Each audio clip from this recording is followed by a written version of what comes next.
सभी भक्तों को श्री शिवाय नमस्तुभ्यम। हर हर महादेव। आज हम आपको बेलपत्र के बारे में संपूर्ण जानकारी देने वाले हैं कि इस एक बेलपत्र में कौन कौन से देवी देवता समाहित होते हैं, कौन कौन से देवियाँ समाहित होती है। साथ ही साथ में इस बेलपत्र के 3 उपाय, यदि 3 अलग अलग स्थान से पकड़कर आप ये बेलपत्र समर्पित करते हैं तो आपकी धन की समस्या समाप्त होगी। यदि आप के पास में कुछ भी नहीं है समर्पित करने के लिए, जल भी नहीं है, तो कहाँ से हम बेलपत्र को पकड़े और किस प्रकार से समर्पित करें कि हमारे द्वारा लाल चंदन, पीला चंदन, अक्षत, बेलपत्र, पुष्प सब कुछ बाबा को समर्पित हो जाए। हम स्वयं नहीं करेंगे, पर यदि हम बेलपत्र उस प्रकार से समर्पित करेंगे तो ये सारी वस्तुएं हमारी तरफ से समर्पित हो जाएगी। साथ ही साथ में यदि हम एक बेलपत्र समर्पित करते हैं तो ये एक बेलपत्र 108 बेलपत्र के बराबर हो जाएगा। तो वो उस बेलपत्र को हमको किस स्थान से पकड़ना है उसकी जानकारी भी आपको अभी दे देते हैं। पर सबसे पहले आपको एक छोटा सा कार्य करना है, और वो क्या है, इस वीडियो को लाइक कर देना है, चैनल को सब्सक्राइब कर देना है और इस वीडियो को अधिक से अधिक शेयर कर देना है। तो अब बेलपत्र के बारे में जानकारी। तो जो बेलपत्र होता है आप जानते ही हैं, इस बेलपत्र में ब्रह्मा, विष्णु और महेश तीनों के तीनों समाहित है। यानी कि एक बेलपत्र समर्पित करने पे ब्रह्मा जी की भी पूजा हो जाती है, विष्णु जी की भी हो जाती है, और भगवान शंकर को तो प्रिय है ही ये बेलपत्र। तो तीनों इसी बेलपत्र के अंदर समाहित है। जब हम शिव जी के ऊपर ये बेलपत्र समर्पित करते हैं तो महादेव पे बेलपत्र समर्पित करना यानी कि ब्रह्मा जी को भी प्रसन्न करना, भगवान विष्णु को भी प्रसन्न करना। अब ये तीनों इसी बेलपत्र में समाहित होते हैं। साथ ही साथ में ये जो बेलपत्र है, इस बेलपत्र का ये वाला स्थान, कौन सा स्थान, ये जो स्थान है, इस जगह पे 64 योगिनियों का स्थान होता है। ये जो बेलपत्र के अंदर बीच में डंडी होती है, ये 64 योगिनियों का स्थान होता है। यदि हम यहाँ से पकड़कर भगवान शंकर को समर्पित करते हैं बेलपत्र तो हमारी मनोकामनाएं पूर्ण होती हैं।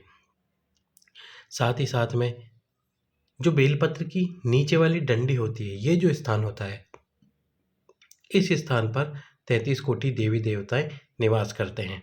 तो ये पूरा बेलपत्र महादेव को इसीलिए प्रिय है क्योंकि ये बेलपत्र बहुत लाभकारी है। यदि आप प्रतिदिन एक बेलपत्र शिव जी को समर्पित करके उस बेलपत्र को प्रतिदिन खाते हो तो आपका रोग समाप्त होता है। कैसा भी रोग क्यों ना हो आपको, पर उसके खाने का भी एक तरीका होता है। जैसे कि आप जब बेलपत्र समर्पित करते होंगे तो ये जो पीछे का ठूंठ होता होगा, इसको तोड़कर फिर शिव जी को समर्पित करते होंगे। पर बेलपत्र को जब आपको बेलपत्र खाना हो तब आपको क्या करना होगा, ये जो ठूंठ है इसको तोड़ना नहीं है और बिना तोड़े ही इस बेलपत्र को शिवलिंग पे समर्पित करो। जब समर्पित कर दो, समर्पित करने के बाद बाबा से प्रार्थना करो, हे भोलेनाथ इस बेलपत्र को औषधि बना दो। पहले प्रार्थना करो बाबा से, बोले बाबा इसको औषधि बना दो, मेरे शरीर के सारे रोगों को समाप्त कर दे ये बेलपत्र, बहुत परेशान हूँ, बहुत दुखी हूँ। और फिर चौखट पर बैठकर पहले ये जो ठूंठ है इसको तोड़ो, इसको खाओ, फिर बेलपत्र को खाओ। इस प्रकार से बेलपत्र खाया जाता है। अब एक उपाय बताते हैं जो कि है विवाह के लिए। यदि किसी व्यक्ति का विवाह नहीं हो रहा, 30 साल हो गए, 40 साल हो गए, फिर भी उनका विवाह नहीं हो पा रहा, तो उसके लिए आपको 7 सोमवार ये उपाय करना है। कितने सोमवार करना है? 7 सोमवार। छोटा सा उपाय है। आप हल्दी तो जानते ही होंगे, साबुत हल्दी और पीसी हल्दी। तो आपको साबुत हल्दी लेनी है। साबुत हल्दी माताएं बहनें जानती होंगी, नहीं जानते होंगे तो हर पुरुष वर्ग जानता ही होगा, क्योंकि कभी ना कभी अपनी चोट में उन्होंने हल्दी वाला दूध तो पिया ही होगा, या वैसे भी सर्दी में हल्दी वाला दूध पिया ही होगा। तो हल्दी के बारे में आप जानते ही हैं। घर पर ही आपको क्या करना है, सुबह हल्दी पीसी हुई है तो ठीक, नहीं पीसी हुई है साबुत हल्दी लेके आकर उसको पीस कर उसका एक थाली के अंदर शिवलिंग का निर्माण कर लीजिए। किससे? उसी हल्दी से, जिस हल्दी को आपने पीसा है। शिवलिंग का निर्माण करना है हल्दी से। शिवलिंग का निर्माण करने के बाद में 21 अक्षत, यदि आप अभिषेक करना चाहते हैं बाबा का तो कर सकते हैं, जल समर्पित कर सकते हैं, दूध समर्पित करने हैं कर सकते हैं, पूजा करना चाहते हैं तो कर सकते हैं, नहीं तो ये एक वस्तु तो आपको समर्पित करनी है। जिस लड़का लड़की का विवाह नहीं हो रहा उन्हीं को ये उपाय करना है। 21 अक्षत समर्पित करने हैं शिवलिंग के ऊपर, एक एक करके समर्पित करना। ये 21 की 21 अक्षत एक साथ मत समर्पित करना। उसके बाद में आपको जो शिवलिंग है हल्दी का बना हुआ, उसकी थोड़ी सी हल्दी आपके दोनों हाथों पर लगा लेनी है। इस उपाय में आपको एक टाइम फलाहार करना है, एक टाइम व्रत करना है। दिन में फलाहार करें और रात्रि को पहले यानी रात्रि होने से पहले, शाम होने से पहले इस शिवलिंग का विसर्जन कर दीजिए। विसर्जन कैसे करना है आपको? पात्र में जल भरिए, उसके अंदर इस शिवलिंग को डाल दीजिए ताकि ये शिवलिंग विसर्जित हो जाएगा। फिर आपको किसी भी वृक्ष के नीचे उस जल को डाल देना है। 7 सोमवार ये उपाय करना है लगातार। विसर्जन करने से पहले इस शिवलिंग की थोड़ी सी हल्दी आपके हाथों में लगा लीजिए। लगातार 7 सोमवार ये उपाय कीजिए। जिन लड़का लड़की का विवाह नहीं हो रहा है, बहुत समय हो गए, उनका विवाह निश्चित होगा। अब आपको उपाय बताते हैं सोमवार के कि आप बेलपत्र को किस प्रकार से समर्पित करें। तो सबसे पहला, मान लीजिए आपके पास में 108 बेलपत्र नहीं है। आपका मन हुआ कि मुझे 108 बेलपत्र समर्पित करने हैं, लेकिन 108 बेलपत्र तो है ही नहीं। तो जो मैंने आपको स्थान बताया था, कौन सा वाला स्थान? बेलपत्र के अंदर ये वाला स्थान बताया था जहाँ पे 64 योगिनियों का स्थान होता है। इस स्थान से आपको बेलपत्र को पकड़ना है। बेलपत्र को पकड़कर इस स्थान से इस प्रकार से पकड़कर जब आप शिवलिंग के ऊपर समर्पित करते हो, तो शिवलिंग के ऊपर समर्पित करने पर बेलपत्र एक समर्पित करोगे, लेकिन उसका जो फल मिलेगा 108 के बराबर मिलेगा। 108 बेलपत्र समर्पित करने का फल प्राप्त होगा यदि आपके पास में बेलपत्र ना हो 108।